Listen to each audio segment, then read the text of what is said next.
오늘 성경 말씀은 마태복음 6장 5절에서 15절입니다. 오늘 본문은 위선적인 기도와 올바른 기도에 대한 말씀입니다. 예수님은 큰 거리나 사람들의 눈에 잘 띄는 곳에 서서 기도하는 바리새인들의 위선을 지적하셨습니다. 그들은 자신들의 경건함을 드러내어 사람들에게 인정받고자 했습니다. 그런 그들을 예수님은 외식하는 자라고 하셨습니다. 이 외식하는 자에 해당하는 헬라어는 본래 영국 배우를 가리키는데 여기서는 겉과 속이 다른 위선자를 가리키는 말로 사용되었습니다. 당시 바리새인들은 아침, 점심, 저녁으로 정한 시간에 늘 기도했습니다. 그러나 그 기도는 하나님을 향한 것이 아니라 자신들의 의와 경건함을 드러내어 사람들의 인정을 받으려고 하는 연기에 불과했습니다. 하나님은 이런 기도를 외면하시고 그러한 자를 가증하게 여기십니다. 그러므로 우리는 경건의 모양만 있고 경건의 능력은 없는 사람이 되어서는 안 됩니다. 반면에 예수님은 은밀하게 골방에서 문을 닫고 기도하라고 하셨습니다. 여기서 말씀하신 골방 기도란 오직 하나님께만 은밀하게 드리는 기도를 의미합니다. 당시 유대인들의 집에는 골방이나 다락이 있었습니다. 이런 곳에서 기도하라고 하신 것은 오직 하나님만을 향하도록 하기 위함입니다. 주변에 사람이 많으면 기도의 집중력이 떨어지고 중언부언하게 될 수 있기 때문입니다. 그래서 예수님 본인도 따로 한적한 곳에서 기도하셨던 것입니다. 또한 이 골방 기도는 비밀을 나누는 기도를 의미합니다. 골방은 은밀하여 비밀스러운 이야기를 나누기가 좋습니다. 어떤 이야기라도 듣는 사람이 없기에 허심탄회하게 비밀을 털어놓고 말할 수 있습니다. 그러하기에 우리는 아무도 없는 나와 하나님만 있는 곳에서 나만 알고 있는 은밀한 죄를 자복하고 남에게 말할 수 없는 솔직한 심정을 다 털어놓아야 합니다. 이처럼 골방 기도는 다른 사람을 의식하지 않고 하나님께 마음껏 부르짖을 수 있는 기도입니다. 계속되는 9절부터 13절은 예수님이 가르쳐 주신 기도의 모범입니다. 우리는 이 기도를 주기도문이라고 하여 암송하고 있습니다. 예수님이 가르쳐 주신 이 기도문은 지금 우리 기도의 모범이요 표준이 됩니다. 물론 9절에서 너희는 이렇게 기도하라 라고 명하셨지만 그렇다고 모든 기도를 꼭 이렇게 하라는 것은 아닙니다. 이것은 단지 하나님께서 들으시는 기도의 한 모범을 제시하신 것일 뿐입니다. 그러나 동시에 이 기도문은 우리가 드릴 기도의 범주를 가르쳐 주는 것이기도 합니다. 우리는 기도할 때 두 가지 패단을 경계해야 합니다. 첫째는 너무 틀에 박힌 형식적인 기도입니다. 가톨릭에서는 기도문을 따로 만들어 그것을 교인들에게 그대로 외우도록 합니다. 그래서 그들의 기도 소리는 주문 외우는 것처럼 들립니다. 하나님은 이렇게 자신의 신앙에 의지 없이 주문식으로 하는 기도를 좋아하지 않으십니다. 물론 우리도 사도신경으로 신앙을 고백하고 주기도문으로 함께 기도하기도 합니다. 그러나 모든 기도를 자신의 마음과 관계없이 정해진 기도문만을 주문식으로 하는 형식적인 기도는 하나님께 합당치 않습니다. 둘째는 자기 마음대로 자신의 정욕에 따라 드리는 기도입니다. 즉 예수님께서 가르쳐 주신 기도의 범주를 넘는 기도입니다. 이런 기도 또한 하나님께 합당치 않습니다. 더 나아가 이런 기도는 다른 성도들이나 불신자들에게도 덕이 되지 않습니다. 우리는 주문식의 기도도 경계해야 하지만 자기 마음대로 하는 기도도 자제해야 합니다. 기도할 내용을 잘 정리하여 해야 합니다.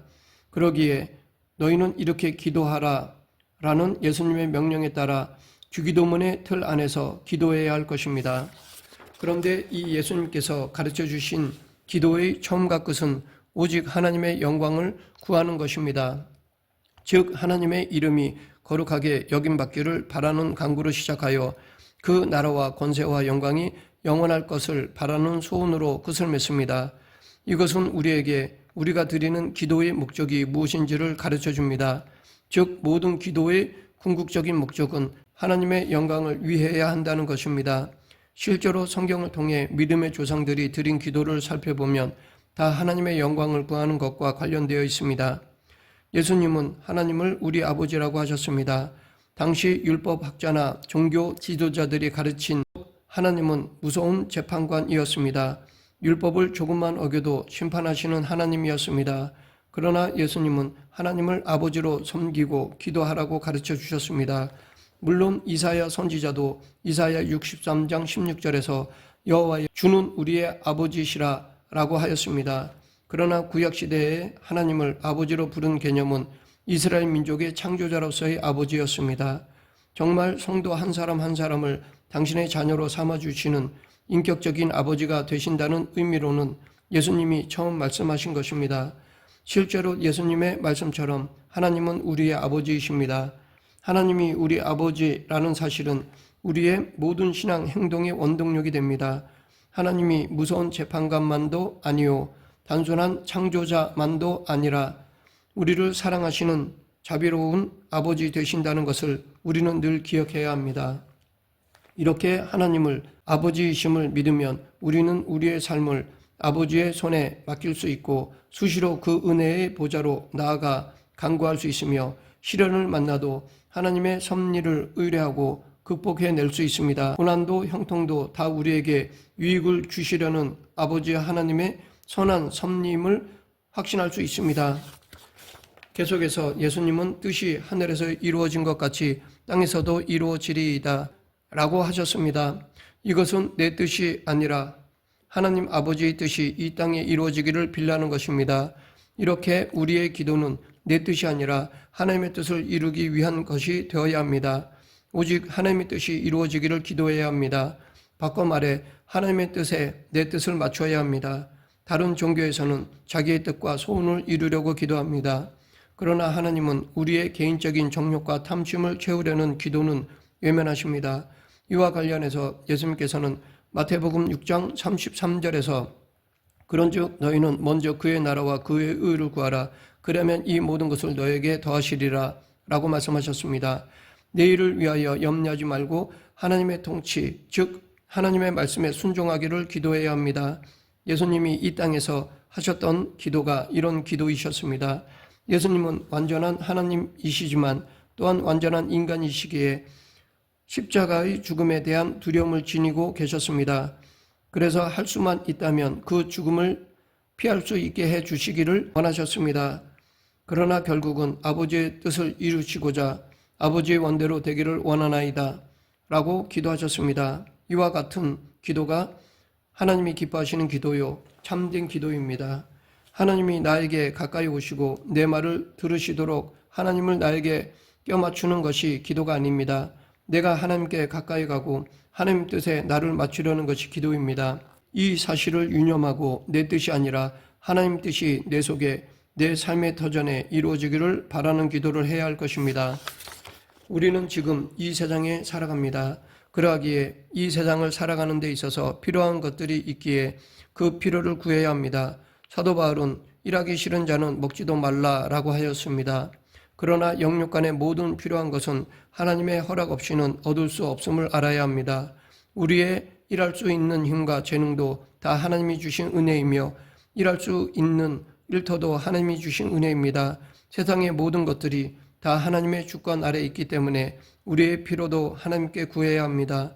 그런데 여기서 우리가 유의할 점은 예수님께서 일용할 양식 곧 그날에 필요한 것만 구하라고 하신 것입니다.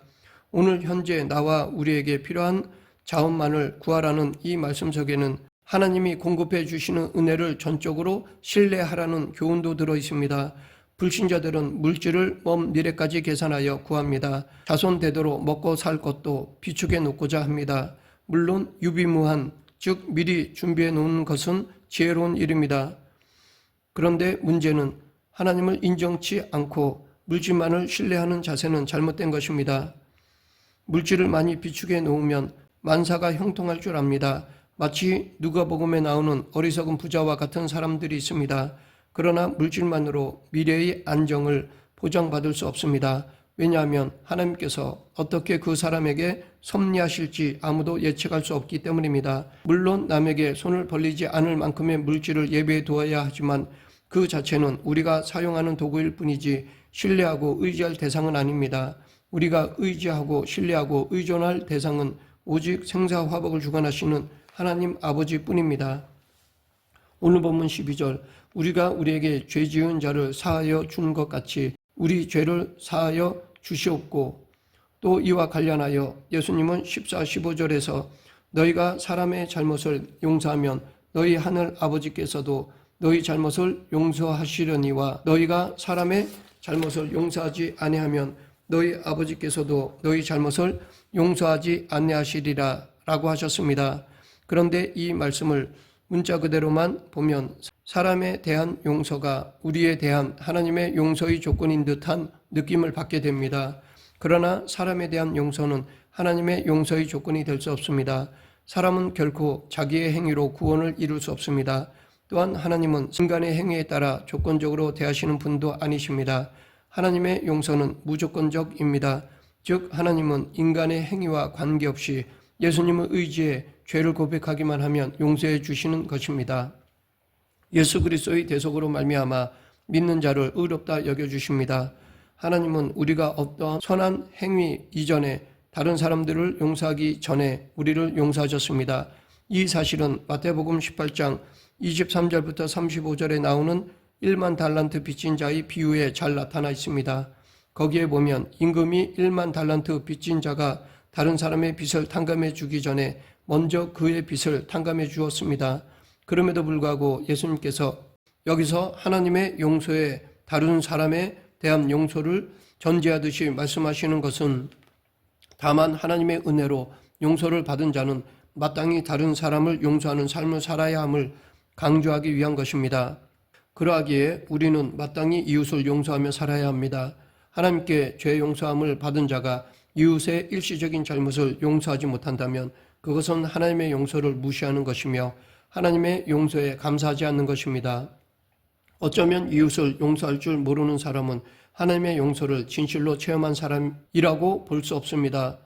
하나님의 용서를 체험한 자라면 그 감격으로라도 다른 사람을 용서하지 않을 수 없습니다. 만일 하나님의 용서를 체험하고도 다른 사람을 용서하지 못하는 사람이 있다면 그는 1만 달란트 빚진 자와 같이 용서받을 가치가 없는 자라 할 것입니다. 마지막으로 예수님은 우리를 시험에 들게 하지 마시옵고 다만 악에서 구하시옵소서. 나라와 권세와 영광이 아버지께 영원히 있사옵나이다. 아멘으로 기도를 마치셨습니다. 이것은 시험과 사탄으로부터의 보호를 구하는 기도입니다. 즉 시험은 피할 수 없는 현실이지만 그 안으로 깊이 들어가 무너지는 것을 막고 굴복했을 때에도 사탄의 악으로부터 구원해 달라는 간구입니다. 말씀을 맺겠습니다.